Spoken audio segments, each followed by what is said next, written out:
राणे आणि तटकरे यांचा पराभव करण्यासाठी ठाकरे पिता पुत्र 2 दिवस कोकणामध्ये ठाण मांडून असतील।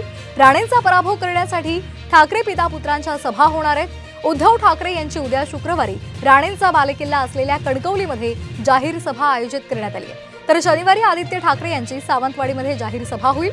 उद्या 3 मे रोजी आदित्य ठाकरे यांची मुरुड आणि मंडणगड इथं जाहीर सभा होणार आहे। तर 4 मेला चिपळूण आणि सावंतवाडीमध्ये आदित्य ठाकरे यांच्या सभा होणार आहेत। आपण पाहतोय आताची महत्त्वाची बातमी, राणे आणि तटकरे यांच्या पराभवासाठी 2 दिवस ठाकरे आता कोकणामध्ये असणार आहेत। या संदर्भात अधिक माहिती घेऊयात आमचे प्रतिनिधी गिरीश कांबळे यांच्याकडून। गिरीश, काय अधिकचे अपडेट्स मिळत आहेत? राणे आणि तटकरे यांच्या पराभवासाठी आता ठाकरे पिता पुत्र सज्ज आहेत, त्यांच्या सभा होणार आहेत। नक्कीच लोकसभा निवडणुकीच्या अनुषंगाने महायुतीकडून नारायण राणे आणि तटकरे यांना उमेदवारी देण्यात आली आणि त्यांचा पराभव करण्यासाठी ठाकरे पिता पुत्र आहेत ते 2 दिवस कोकणात तळ ठोकून आहेत। उद्या उद्धव ठाकरे यांची राणेंचा बालेकिल्ला असलेला कणकवली येथे जाहीर सभा होणार आहे। तर उद्या आदित्य ठाकरे यांची मंडणगड आणि मुरुड येथे जाहीर सभा होईल।